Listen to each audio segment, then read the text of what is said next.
Orang Khawarij itu kalau ada orang dosa, itu dikatakan sudah tidak Islam lagi, dia sudah keluar dari Islam. Orang dosa itu wajib disiksa oleh Allah. Mereka bilangnya ya wajib. Dalam kelompok Islam itu ada kelompok namanya Khawarij, orang yang sangat ekstrim dalam berpikir. Dia mengkafirkan orang yang melakukan dosa apa? Besar, dihukumi kafir. Tapi pendapat ahli sunnah enggak, orang dosa besar ya dosa saja, tapi tidak usah dihukumi kafir. Kenapa? Cara berpikir ahli sunnah, surga neraka itu milik Allah. Kalau yang punya saja tidak apa-apa, ngapain ada yang ribet? Yang punya surga neraka itu Tuhan, dan Tuhan memanggil-manggil orang yang salah itu disuruh tobat. Anibu ila rabbikum, wahai hambaku yang berlebihan, yang masih dosa, ayo kembali ke saya. Kapan saja kembali ke saya tak terima.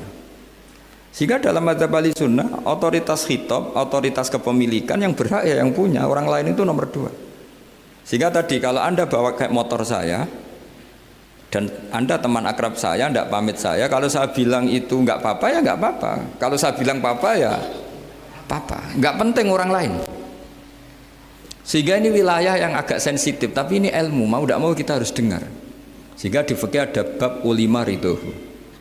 Misalnya ada orang makan gedang goreng di warung terus ditangkap Pak polisi, wah ini pencurian, mesti bakulnya nggak terima. Enggak pencurian, memang tak jual. Nah, yang kasus begini, ini yang kasus, ini mungkin kasusnya anak-anak yang masih kos atau masih mahasiswa. Warung kantin dijaga ibu-ibu, ada anak makan lahap, dikira belinya cash. Setelah dimakan ternyata akadnya utang. Nah, itu pertanyaannya itu halal apa enggak? Karena asumsi baiknya monggo-monggo. Karena apa sudah mengkhayal nanti ada sekian uang cash didapatkan. Ternyata nyatet atau hutang. Nah, kalau ngomong di depan, Bu saya mau makan di sini hutang, kira-kira enggak boleh. Wah, itu ada sekian PR. Makanya saya sering muji orang-orang yang enggak alim. Enak-enaknya orang tuh orang enggak alim karena enggak kesulitan seperti ini. Kita sebagai peneliti fikih itu sering kesulitan. Nah, sama Anda misalnya naik Grab atau naik taksi atau apa. Ketika Anda naik itu posisinya enggak sap apa pinjem. Dikatakan akad sewa belum bayar. Dikatakan pinjem nanti harus bayar. Jadi ada sekian masail fikih yang jadi perdebatan. Nah, apapun itu nanti kata finalnya itu dia yang punya, yaitu supir taksinya atau baeknya, penjaga warung tadi.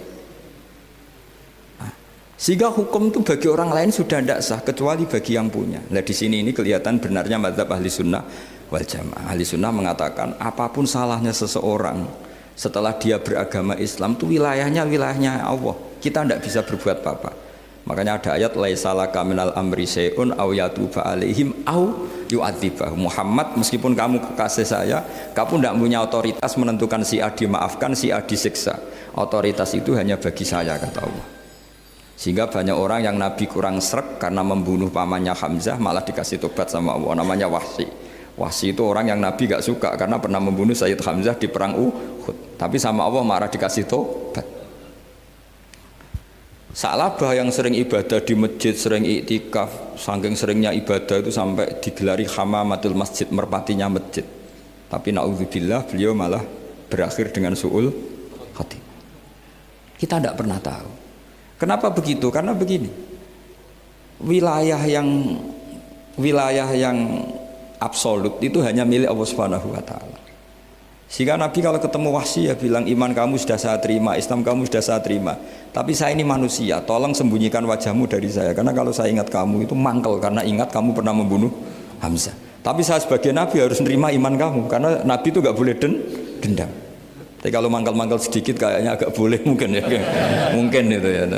Tapi profesional, Nabi sebagai manusia nggak berkenan melihat Wahsy, tapi sebagai Nabi legowo terhadap imannya Wahsy.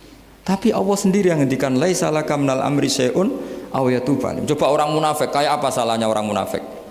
Tapi ketika Allah ngendikan tentang orang munafik gimana? Wa yu'adzibal munafiqina in sa'a aw yatuba. Allah bisa saja menyiksa orang munafik insya'a kalau berkehendak aw yatuba, atau Allah mengasih tobat. Nah, karena pendapat ahli sunnah itu lebih valid, sesuai ayat-ayat Quran, maka yang diikuti mayoritas di dunia adalah mazhab ahli sunnah wal jamaah.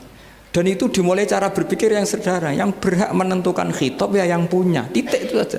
Yang berhak menentukan khitab ya yang, lah tentu yang punya alam raya ini hanya Allah Subhanahu wa ta'ala. Makanya Allah mensifati dirinya Malik Yaumiddin. Kita tidak bisa. Makanya bahaya ya, pikiran-pikiran kayak Khawarij itu bahaya. Sampai nggak usah tanya saya. Lalu Khawarij kalau di era modern siapa Gus? Anda provokator kalau tanya gitu. Ya itu tidak boleh provokator. Pokoknya pikiran itu salah karena membatasi otoritas Allah Subhanahu wa ta'ala. Allah itu paling tersinggung kalau sifatnya dipakai, dicatut. Di Sahih Muslim itu ada riwayat, di hadis Muslim termasuk hadis Sahih itu Bukhari dan Muslim, itu ada seorang soleh sujud. Pas sujud dia diinjek orang preman, kira-kira seperti itu kalau sama diinjek. Terus si yang sujud tadi bilang gini, wallahi, ada kata wallahi, wallahi la yaghfiru wallahu laka, demi Allah, Allah tidak akan maafkan kamu.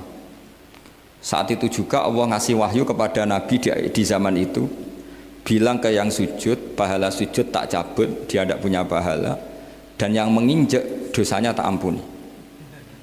Terus Nabinya tanya, kenapa ya Allah? Saya tersinggung, kata Allah, hanya disetatuskan nggak bisa memaafkan.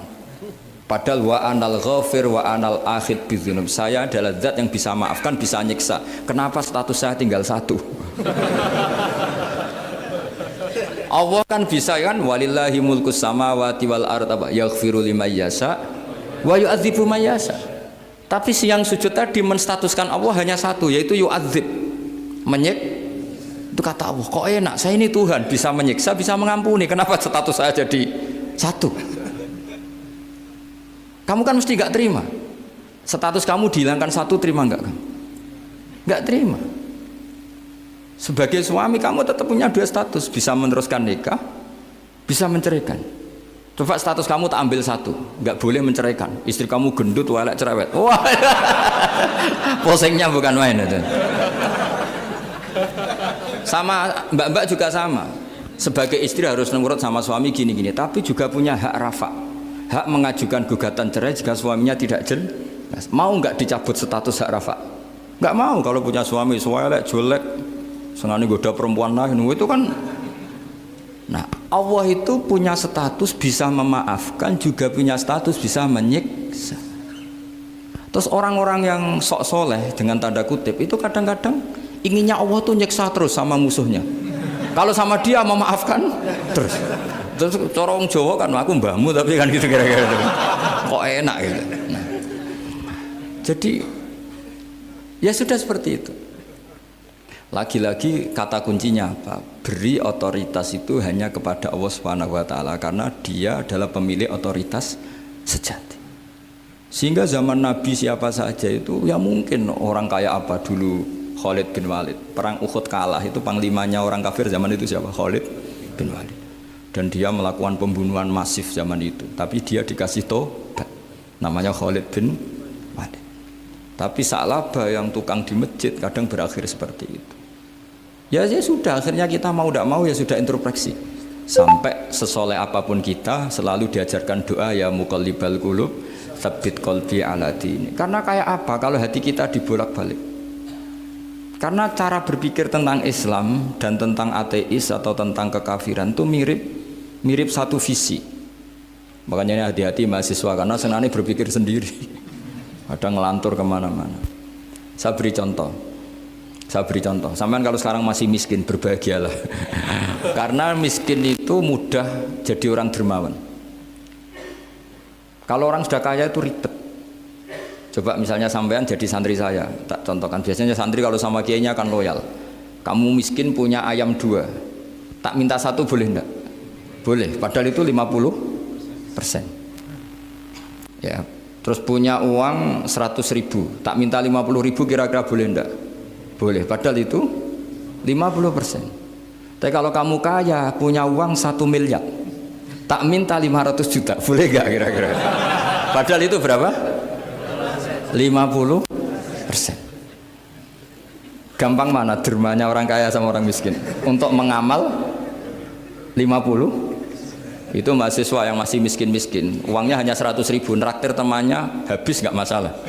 Padahal itu berarti 100%. Uangnya 50.000 diminta temannya dikasihkan semua. Padahal itu aset satu-satunya.